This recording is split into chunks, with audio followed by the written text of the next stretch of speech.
morning, everyone. My name is Jessica Lonnie-Rich, and I'm the President and CEO of VASH, Visitor Aloha Society of Hawaii. We are second responders, which means we respond after the first responders.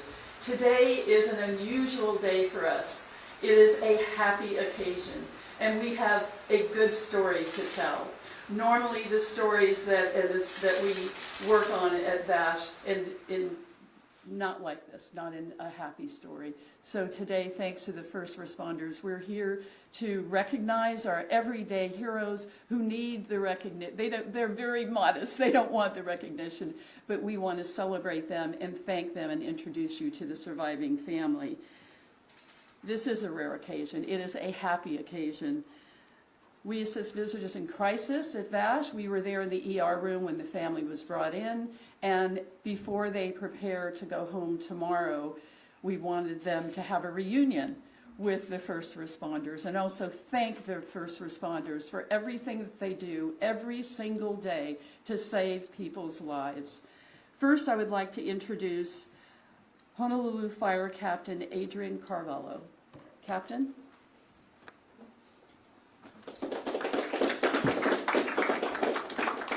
Hi, good morning. I'm Fire Captain Adrian Carvalho with the Honolulu Fire Department, specifically with Rescue 1 Second Watch. I'm just here to share what we did from the Fire Department's perspective. On December 7th, we received a call from HPD to assist with a missing person case. While we were on our way to the call, I made contact with HPD Officer Reed Tagamori, who gave us the geolocation of Ian's last known location with his phone that the HPD guys were able to triangulate. We basically found that his phone was somewhere near the Koolau Summit Trail, just under the Pali Notches in that area. To get that information was very critical. I think there were some other pictures of him hiking in the Manoa area, so that's where some other people were searching, but we figured we would search the area where his phone was last found. Once we got to scene, 2 of our rescue personnel boarded Air 1 and did a search by air, and amazingly, they spotted him at the bottom of a waterfall approximately 1,000 feet down from the trail that I believe he was hiking on. To our disbelief, he was waving his hands to get our attention. We immediately got, as quickly as we could, a person to his side, packaged him on top of a nodule board or a C-spine board, and then put him in our rescue basket and airlifted him to the LZ, and that's when we turned him over to EMS, who did the rest of the work from there. So I'm going to turn it over to EMS, and they can tell you about their part.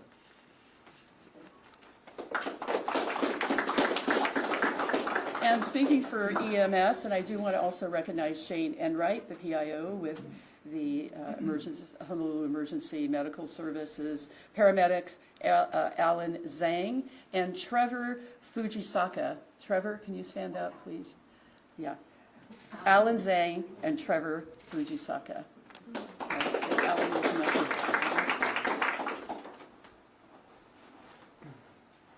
Thank you, Jessica. Hello and good morning, everyone. My name is Alan. I'm a paramedic with the City and County of Honolulu. Currently stationed at Charlie 1. I've been an employee for the past 6 years. Today I'm here to share the miraculous story of Mr. Snyder. So it was our second call of the day. While we were responding, HFD's rescue crew was extricating Mr. Snyder. Our district chief, Kenny Furia, was on scene prior to our arrival, and we were receiving up-to-date information about Mr. Snyder. Chief Furia did a great job providing our ingress and egress route, as well as communication with the other agencies simultaneously. That's a very difficult task by itself. We had very limited information. We're expecting the worst case scenario, but also very hopeful at the same time. Upon our arrival, Mr. Snyder was alive, but badly injured. HFD did an awesome job securing Mr. Snyder onto the backboard, packaging him for us to treat and transport smoothly. Thank you, guys. I also want to thank Dean and Laura for bringing Mr. Snyder to the access road, as that made the transition a lot easier. HFD gave a great rundown and history with physical exam, as usual, during their transfer of care. When we got Mr. Snyder into the ambulance, he had some pretty serious injuries, some swelling to his right eye, some trauma to his right chest, as well as some puncture wounds to his legs. me and my paramedic partner Trevor began treating Mr. Snyder. We made sure to look for any additional injuries and make sure his vital signs such as his oxygen, blood pressure, and heart rate was stabilized prior to our transport. Mr. Snyder was severely dehydrated. We got him an IV and rehydrated him. HFD did a great job immobilizing Mr. Snyder and keeping his spine in line and stabilized to prevent any further injuries. Our transport to the hospital was short, so we had to work fast, making sure he got to the hospital within a timely manner. Once Mr. Snyder arrived to the hospital, the trauma team consisting of trauma surgeons, emergency room doctors, and nurses treated Mr. Snyder immediately and started his recovery process. After the call, we cleaned up the ambulance and equipment as usual and continued our day. We ended up treating another 14 patients that shift. But as you can imagine, Mr. Snyder, your call was the most memorable that day. Not every day our department sees a situation like this. Falling 1,000 feet from a trail is no joke. This is a well-coordinated co-response with other agencies performing their task in a timely and efficient manner. We work with these awesome individuals every day, and I'm glad that we were able to make a difference for you that day. Regardless, even if it wasn't us responding to you, I know our brothers and sisters in this department would have provided the same level of care towards you. We are thankful to be here to celebrate your life and most importantly, having you here with your family.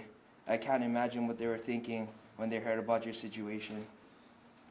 This is definitely a story to share, but most importantly, a blessing for this holiday season. Thank you for allowing us to have this opportunity of gratitude. This means a lot for us and definitely reminds us why we come to work and do what we do on a daily basis. So thank you, everybody.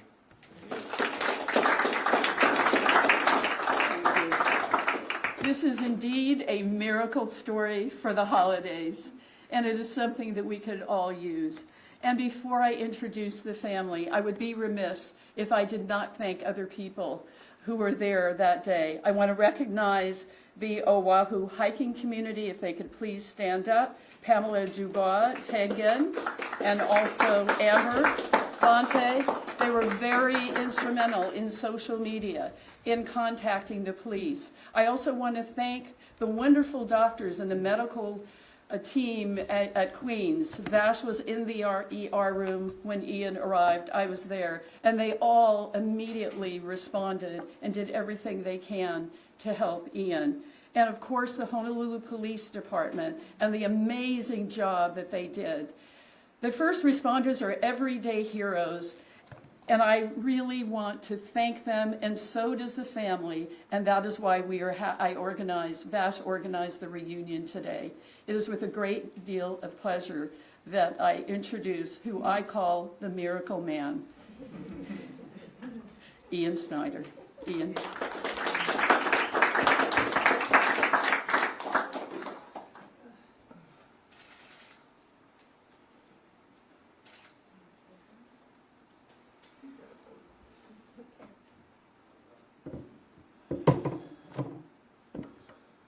So glad to see all of you, first of all. So being out there, I never expected a day of hiking like this to go the way it did. I've hiked many times in my life, and I've never had anything like this happen to me.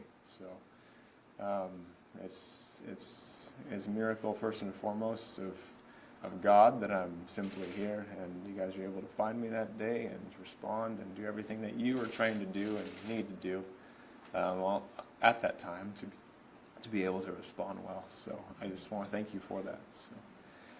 So I don't have a lot of words to say. I'm glad to be here, incredibly glad to be here, and glad to be in mostly one piece at this point. So I couldn't believe it when people were telling me, like, you fell 1,000 feet down the cliff. I'm like, how did I even survive down through that? But like I said, it's a miracle first and foremost of my God, my Savior, Jesus Christ, that I'm even here with you today. So, and I remember being out there way down the hillside. I didn't know. I forget who I told first, whether it had been 2 days or 12 days since I'd been. I couldn't tell how long it had been. I knew some days and nights had passed, and I had made my peace and said, if this is my time, I'm ready to go. But if it's not my time, I know that patch of sky in front of me, that I'll be able to wave at a helicopter, have a little stream next to me to get a little tiny bit of liquid. But other than that, that was what I was given to deal with in the few days while I was out there.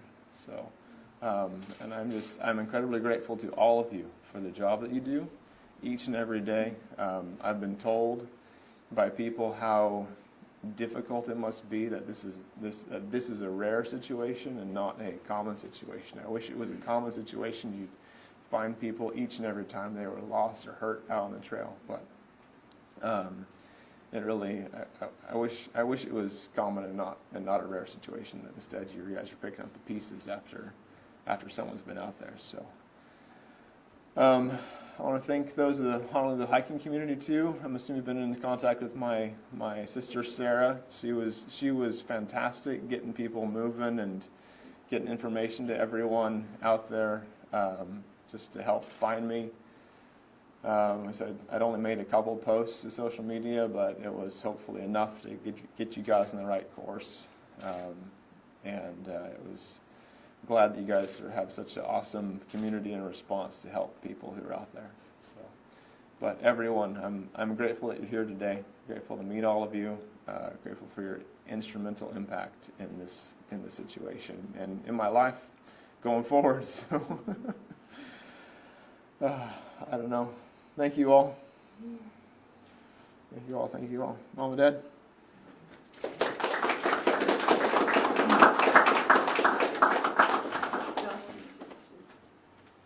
I'd like to introduce the father of Ian Snyder, John Snyder, and his mom, Laura.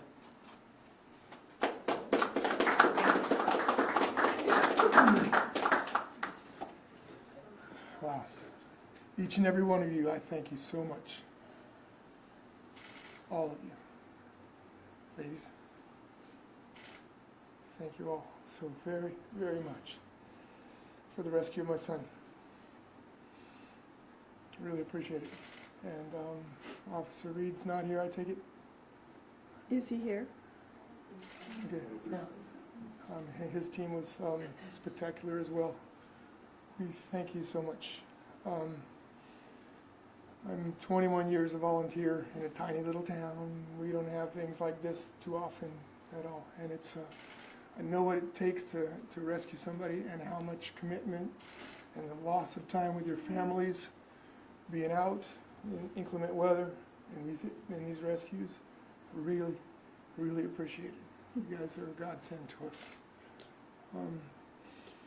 My Lord governs over the affairs of men, and Ian was meant to survive, so, but you, as a community, were the ones that were instrumental in reviving him out there, because dehydration could have taken him, a rock to the head could have taken him, too many wounds and loss of blood. There's so many things that could have happened, and it's a miracle. It is. And thank you, Jessica. You have been amazing. From the time that Officer Tagamori, I don't know if I'm saying his name right, said that somebody was going to be there by his bedside and be there to visit him throughout this time, we were so thankful. And we had to look up the organization, and we're like, wow, this is such a neat organization to have in your community. So we just thank you. We thank you to all of you. Thank you. So, my daughter Sarah, when she started posting, she put so much in motion, and what was revealed to us was this incredible community. Yeah. Everybody was chiming in on location possibilities, the angles of photos. OHC is just, I mean, incredible. My boss has been here many times, my boss back in Humboldt County, and he looked down the valley view to Honolulu, and he said it's one of these two ridges as soon as he got that one photo, and he'd been up there, and And everybody's, just all came together You like a did, miracle. amazingly. Our beautiful We're daughter amazed. Savannah and her community and all the prayer warriors throughout America that are part of our circle. Everybody was praying. And I don't know how this could have happened without prayer and commitment, dedication of everybody. God be praised. We thank you from the bottom of our hearts.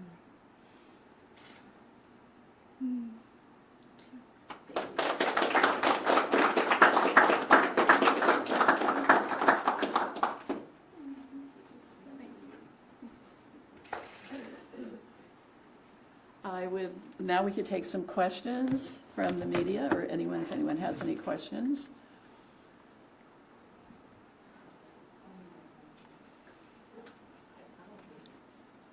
I just have a question about, in the news release, it says, officials say it is unusual for someone to fall that far and survive. That sounds like a bit of an understatement. Can you just talk about how miraculous this incident is? 1,000 feet. That's unreal. I'm going to ask the fire department to take that question. Actually, you know what, if I could rewind a second, I regret that I didn't get to introduce all of the guys that were with me today. So first I got Captain Cedric Bertelman, he was with Engine 39. We got the very important pilot, Zach Potter, he's the one who was operating the helicopter. Lanson Ronquillo, he was on the ground with Ian.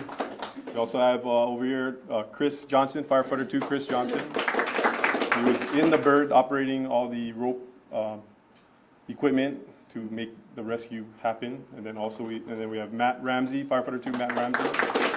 He was on the ground also, and then also firefighter 2, Sean Forges, on the ground with the initial search for Ian. So these are the guys who really did the job. I'm just the guy here talking to you. I was the guy at the LZ that coordinated their effort, but they're the ones who affected the rescue and was able to get Ian from where he was into the care of EMS. So they're the real heroes of our group, I would say.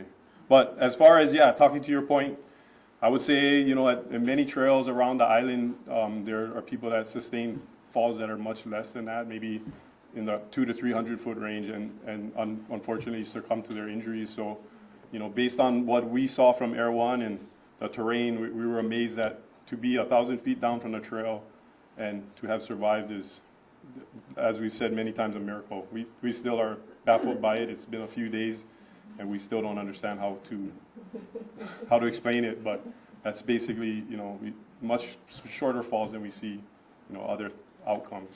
So that's, I guess, what we mean by that. Good? All right. Any other questions? Mahia. Are you okay answering some questions, or do you want to run with us, or what's your preference? Are you talking to me? Yeah. I guess I can answer some questions. That works.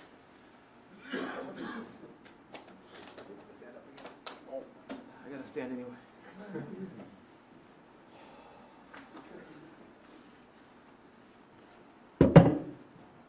Ian, thank you for being here, and we're so amazed by your story. We just wanted to know, take us back to that moment when it all happened. How did you find the will to survive for 3 days just drinking spring water? The taking you back to that moment, it wasn't a routine hike in terms of the hikes that I've done. The first section it was a pretty routine trail heading up the ridge out of the neighborhood. And then I got to the peak, and it was steep.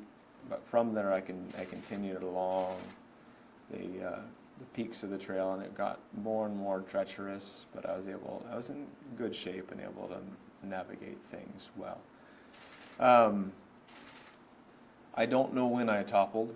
I know that I'd looked down at Poly Highway and went, man, that's a long way below me, and I needed to get down there. That was my plan, was to get down there. So, but I don't know when I toppled and fell, and I had started down the ridge a little bit, but definitely nowhere close to 1,000 feet down. So, Once I came to, I had no idea what had happened, how long it had been. I'd been out clearly. I can't even remember if it was daytime, nighttime the first time I came to. I was chilly, but it's Hawaii. It's not that cold, so I know I'd be okay. And I remember being close to the stream, and at some points in the few days, I know I must have shifted locations, dragged myself along, and gotten myself closer to the stream. I kind of got between two rocks where I knew I'd be more sheltered out of the wind, and able. I didn't know. It's funny. I look back and I'm like, well, duh, this arm's broken. No wonder it didn't work. But I had to reach over all the way across to grab water with my right hand in the stream. It was a little trickle, and I made sure I had a spot where I could get the water as I needed with my right hand. And I kind of just hunkered down from there, and time passed, and I did not have any understanding how long it had been. Like I said before, I had made my peace with God. I said, I know you. I know that Christ is Lord and He's my Savior, and I will be okay whether I live or whether I die. And that was the peace that I had. So I had a deep sense of calm out there, even given what had happened. The calm upon me was great, and it was just like if I'm going to die, I'm going to die. I'll have kids, which is unfortunate. I want to raise my kids, but I mean, these social situations do happen, and I'll be better in the long run. But at the same time, I wanted to live, so I wasn't giving up the will to live. I should say my choice was open.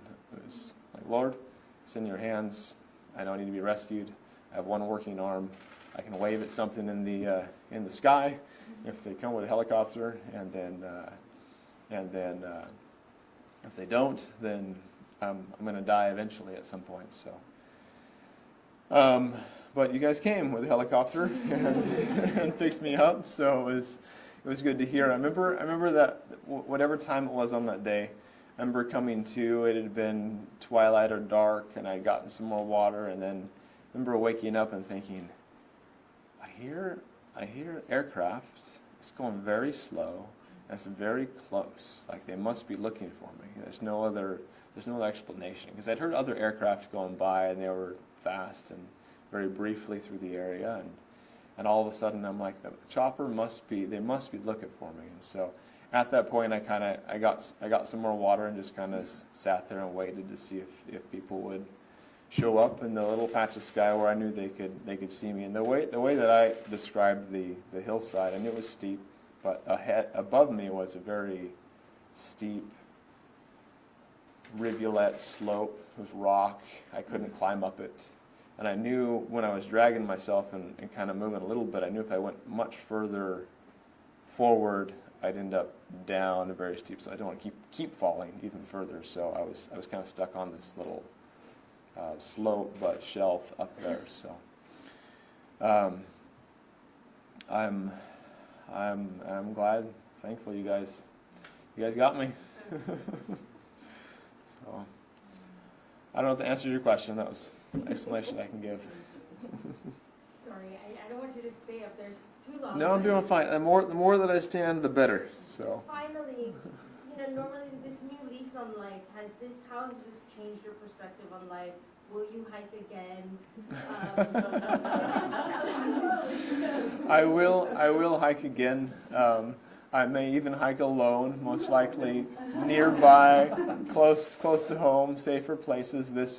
I look back and this was a bit foolhardy to do by myself, knowing everything I know now, and people don't hike alone out here. It's unwise to do so. I've done a lot of city walking. I love traveling. I love new cities and seeing new places.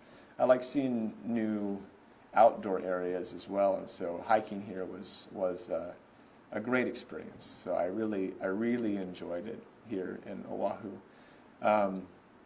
The previous day I'd done Cocoa Crater and done the whole climb up to there and seen nice views. And then this one I started out and headed up to the top of the ridge to the peak, and then headed along the ridge from there. So as far as new lease on life, as I've said, I've been a Christian from pretty much my whole life, and a faithful, consistent Christian, and I expect that to continue through the rest of my life.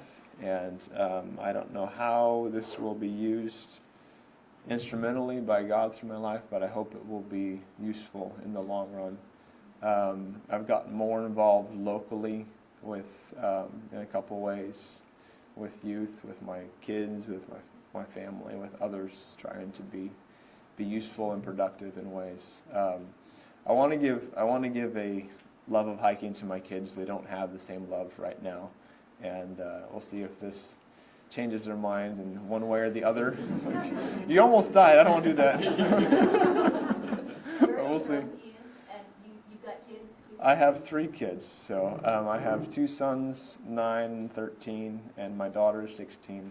My wife and I have unfortunately been separated a few years, but my boys are half and half custody with both of us. So I have my boys half the time, and they're good. So one of the things I've been involved with lately at home, it's not hiking, but it's still physically active. I've been involved with the soccer league.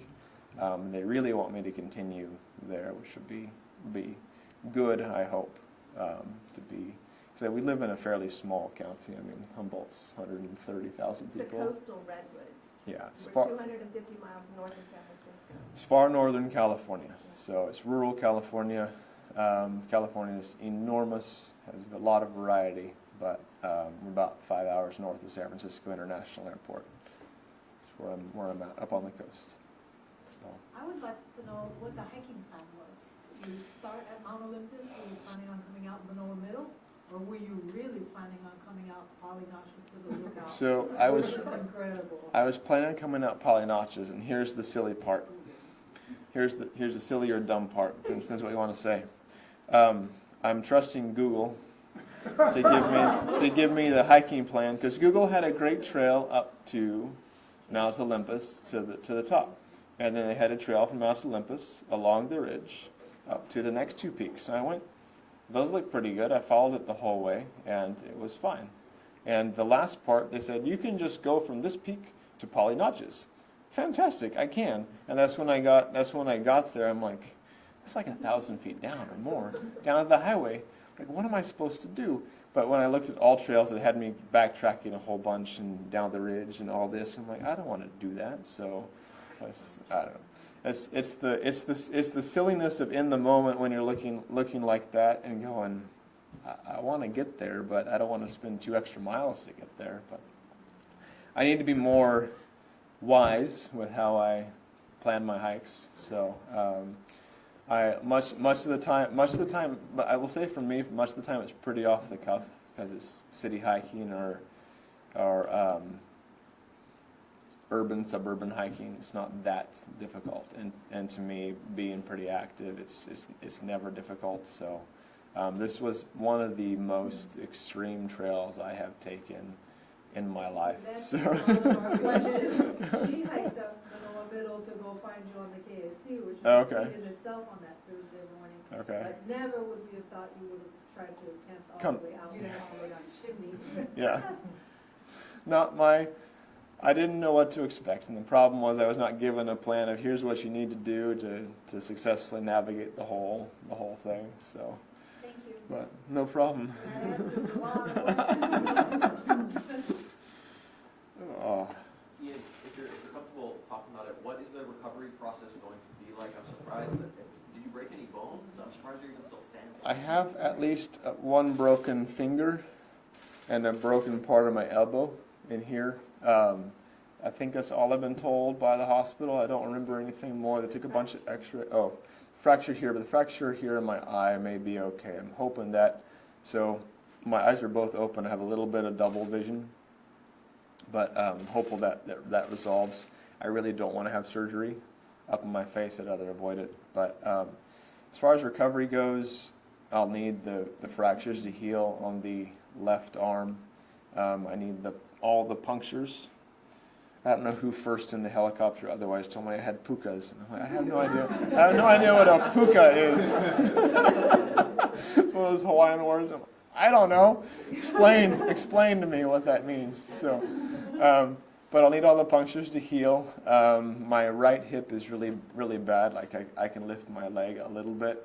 I'll need that to heal. That's why I'm slow walking. My left leg, amazingly, is actually really good. But I'll need the puncture wounds to heal. My hope is in a few weeks I'll be back to mostly normal. Hoping if my vision will coalesce and I'll have normal vision, I'll be okay. This is going to take weeks to heal the arm, but and we'll see long term how things go. So I play league soccer. I play adult league soccer. I play pickup soccer. I'd like to get back to doing that by this coming fall, if not before that, but we'll see if that's the case. So, like I said, I've been involved in the youth soccer league.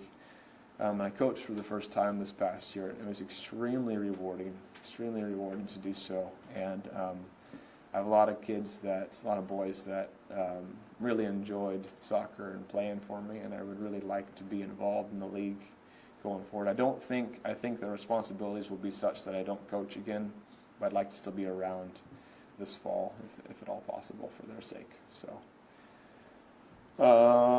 any more of the question? No? Okay.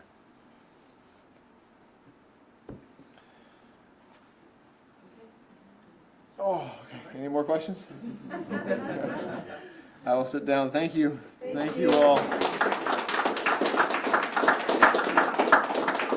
As the Snyder family prepared to return home, as you heard, they expressed their deepest gratitude to the first responder community, to the Honolulu Police Department, to the hiking community, of course, to the Honolulu Fire Department and all that you do every day, and the Honolulu Emergency Medical Services, because every day that you're out there, you are our everyday heroes. And it is with the deepest gratitude that we express to you today a very happy holiday season, because the best Christmas present that the Snyder family could have ever gotten is the life of their son, Ian. Thank you so much for being here.